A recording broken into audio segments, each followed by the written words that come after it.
We are on part 3 of Captain Underpants and the big bad battle of the Bionic Booger Boy, part 1, the night of the nasty Nostril nuggets. So we are on part 3 of part 1. Alright, if you missed the other ones, there are links in the description. Chapter 11, Melvin's Fantasy. As Melvin set up the Combinotron 2000 and made the proper adjustments, he imagined what his life would be like as the world's first bionic boy. He imagined himself walking into school the next day, his arms swinging confidently as he crashed through the classroom walls. The girls would swoon as Melvin talked for hours about the amazing world of science. Ms. Ribble would probably let Melvin sit at her desk from now on because Melvin's new buns of steel would be too massive to fit into an ordinary children's chair.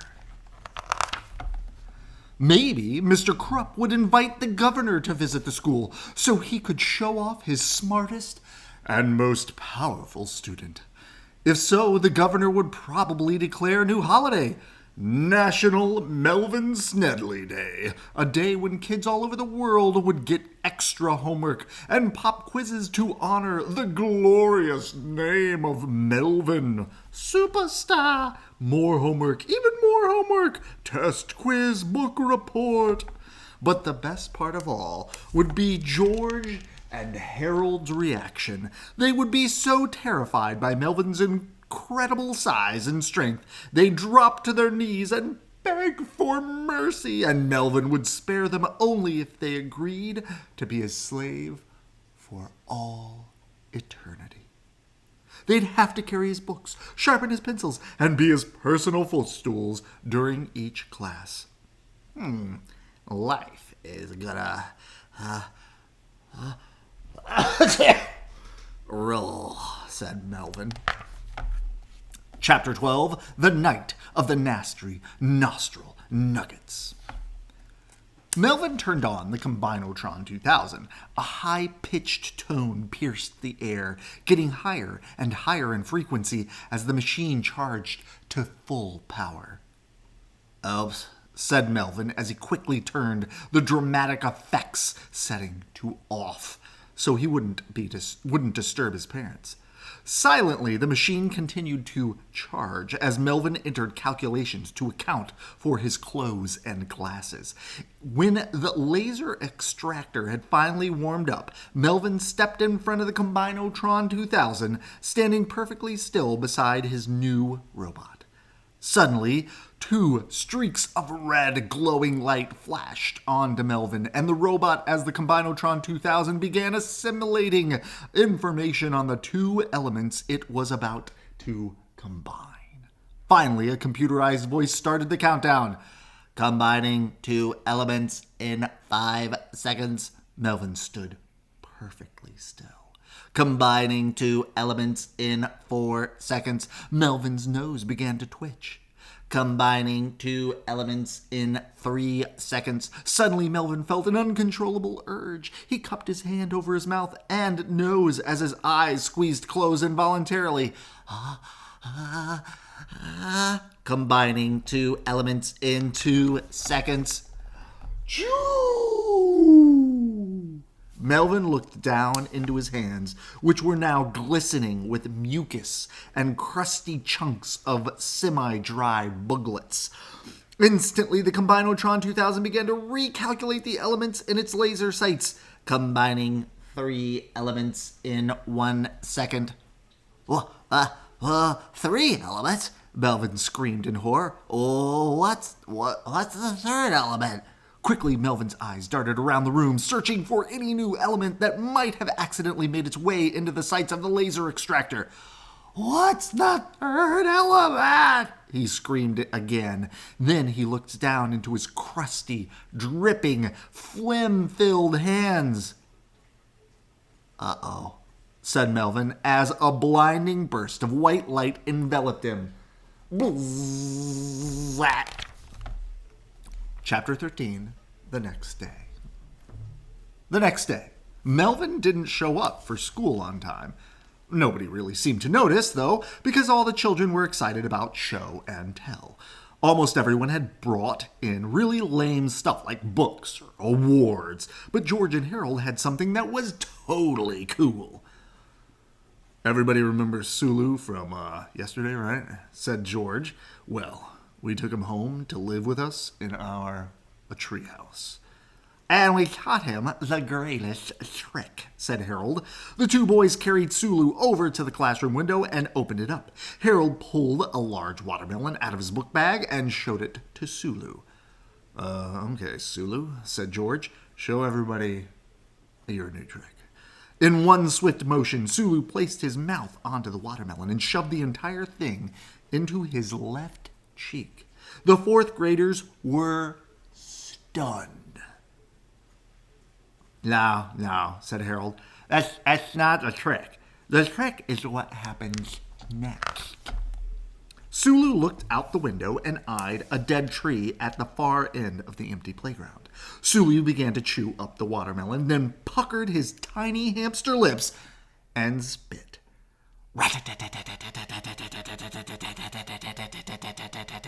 The watermelon seeds fired out of Sulu's mouth, hitting their target with expert precision. In no time at all, the dead tree at the end of the playground was reduced to a pile of twigs and sawdust. The class cheered as George and Harold petted their amazing little bionic buddy. George and Harold didn't think that anybody could beat their show and tell display, but they were wrong. Because at that very moment, Melvin Snedley was dripping down the hallway toward the classroom door. Melvin hadn't brought anything for show and tell. Melvin was the show and tell. Chapter 14, the unnecessarily disgusting chapter. Notice the following chapter is extremely gross. To avoid nausea, projectile vomiting, or the other gastrointestinal unpleasantries, please refrain from eating for at least 1 hour before reading this chapter. You won't want to eat after reading it, let me assure you. All of the fourth graders were cheering and petting Sulu as the classroom door slowly opened. A greenish, glistening behemoth entered the room, filling the air with the sound of grinding metal gears and wet, gooey, bursting bubbles.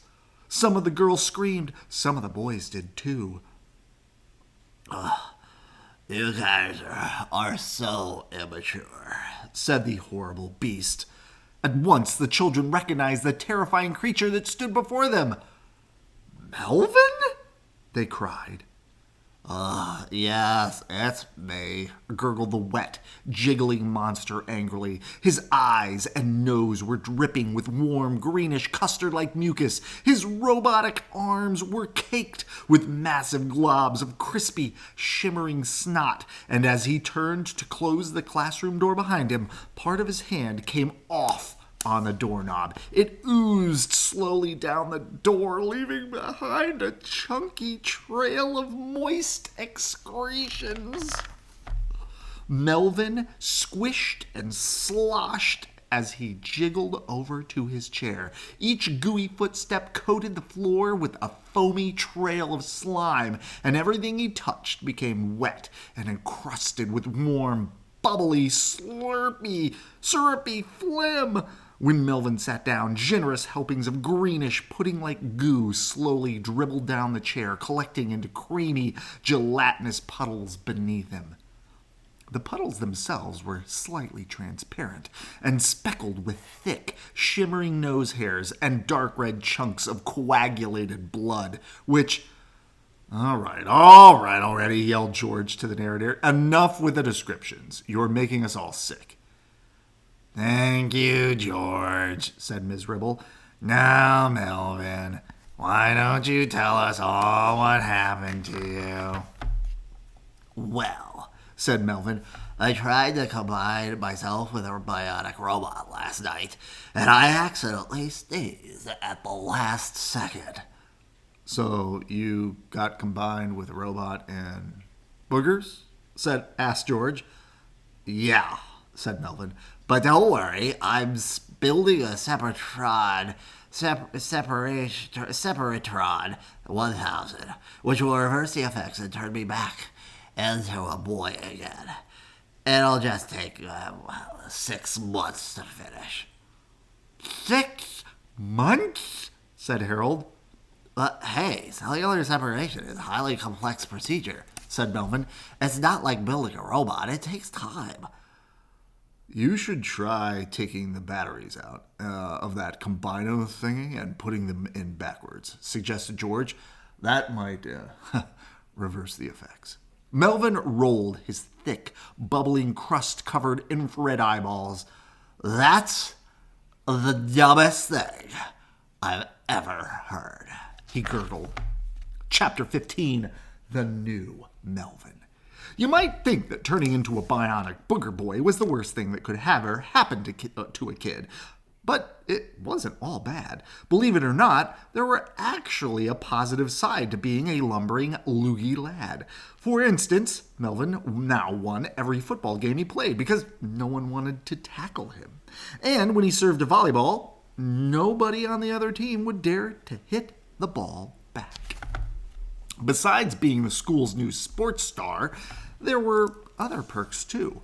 Melvin never had to wait in line at the drinking fountain anymore. Now he had his own personal drinking fountain because, well, would you use a drinking fountain after a Bionic Booger Boy had gobbled all over it? I don't think so. All of the special attention that Melvin was receiving made some of the other kids a little jealous. But not George and Harold. Considering the many evil villains that George and Harold had been battling all year, the two boys were just grateful that Melvin hadn't turned himself into a gigantic, terrifying beast with plans to destroy the Earth. It could be a lot worse, said Harold. Yeah, at least Melvin's not a terrifying evil villain. Yeah, you're right, said George. I can't think of anything that could turn Melvin into a terrifying evil villain. Chapter 16, The Cold and Flu Season. Soon it was autumn, and the new season brought with it many changes: crisp, chilly air, early morning frost, and bright, colorful leaves. But with the beauty of autumn came another change that wasn't quite so welcome. Dun, dun, dun, the cold and flu season.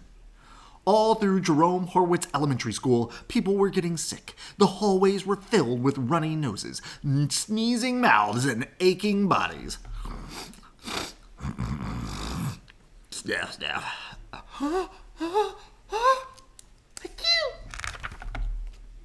Achoo! And unfortunately, one of those noses, mouths, and bodies belonged to Melvin Snetley. Every time Melvin sneezed, thousands of tiny driplets shot out of his mouth, spattering the chalkboard with a thin layer of foamy, glistening, gunky green, tapioca-like mucus.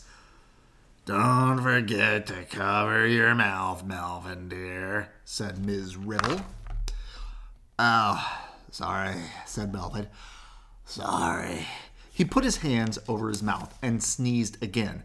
This time, the explosion of air from his stifled sneeze blew off large, wet globs of his body, which sprayed over the entire classroom.